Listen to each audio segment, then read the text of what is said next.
c'est bon du coup. Je suis arrivé sur le bateau en pleine forme. Et voilà, je suis dans mon lit, dans ma cabine. Voilà à quoi ressemble ma cabine. Programme de demain, lever à 5h45. Départ 6h, 10h de navigation pour arriver à un îlot de la barrière de corail.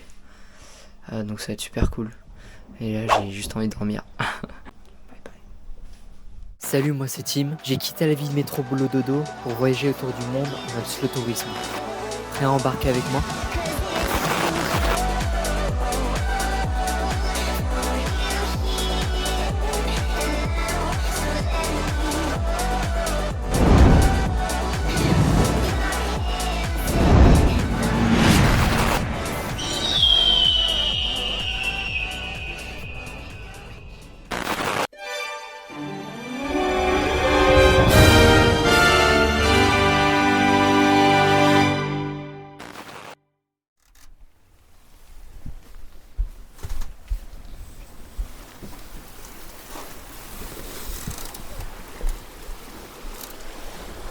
Bonjour. Ça y est, je commence officiellement mon plus gros projet que je prépare depuis 6 mois. Celui de rentrer en France depuis l'Australie sans prendre l'avion, avec un premier arrêt au Japon. L'objectif c'est d'arriver au Japon avant la fin de l'année, novembre-décembre ça serait bien. Donc le trajet entre l'Australie où je suis actuellement et le Japon portera un nom. Je sais pas encore quoi exactement, je suis en réflexion sur le nom de la série. Du coup ça sera plusieurs épisodes tout au long du voyage. Donc l'objectif c'est de commencer ici.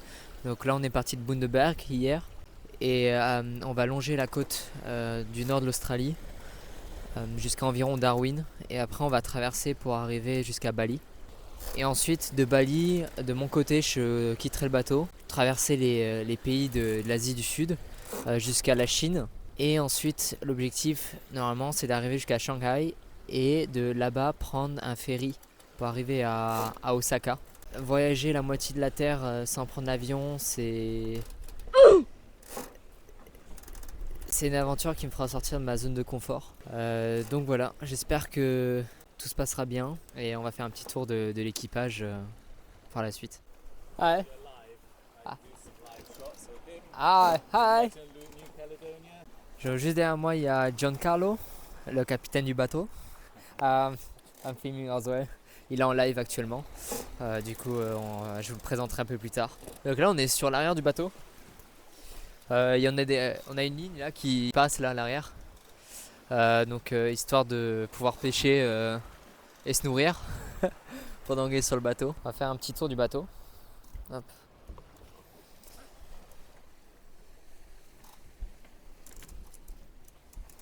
Donc là c'est l'avant. De quoi se poser aussi. Une planche un paddle qui fait surf aussi. Donc le génois ici. Le vent aujourd'hui n'est pas très bon. Du coup on s'est mis en ciseaux. C'est-à-dire on incline la grande voile dans un sens et le génois dans l'autre. Donc ça fait un ciseau. Le vent il fait n'importe quoi. On a arrêté le ciseau et on est passé sur le même côté parce que le vent a dû tourner. On peut voir l'orientation du vent avec une flèche qui est tout en haut du mât. Donc drapeau polonais parce que apparemment c'est plus simple. Il m'a dit que c'était plus simple de s'être enregistré là-bas. Donc l'annexe qui est là, une bouteille de plongée. Et ici on rentre par là. Là c'est la pièce à vivre qui est juste ici. Avec la cuisine. Tout ce qu'il faut. Ici c'est la chambre de Giancarlo. Donc je sais pas à quoi elle ressemble, je suis jamais rentré. Les instruments ici. La GoPro parce que lui aussi filme. Des fruits. Et là quand on descend ici, sur la gauche, il y a une chambre à droite et une chambre à gauche, qui est la mienne. Donc voilà comment ça se passe avec une petite vue sous le bateau là. Ah, est-ce qu'on voit bien dehors? Voilà. Et mes toilettes et douche. Donc en fait, j'ai pas encore trouvé la lumière. Mais donc ça c'est les toilettes et la douche. Donc en fait pour se doucher, faut que je tire le robinet. Je le tire vers moi et je me douche. Et en fait du coup ça évacue là. Toujours fermer les portes quand on navigue. Pour pas que ça claque.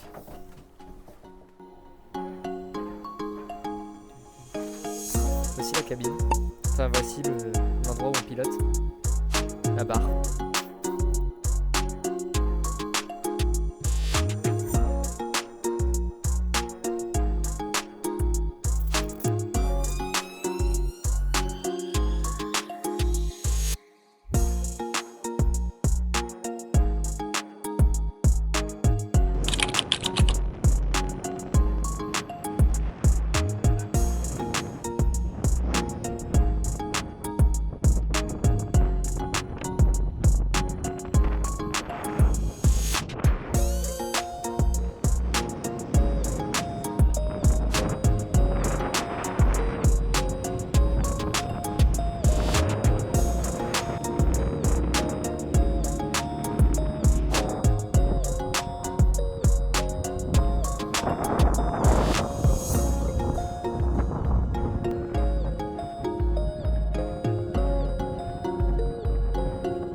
Donc là tous les trous qu'on voit, on pourrait penser que c'est des crabes, mais en fait si je dis pas de bêtises, c'est les nids des puffins du Pacifique qui creusent et donc leurs bébés sont sous terre littéralement.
Pour ça on va plonger sous le bateau.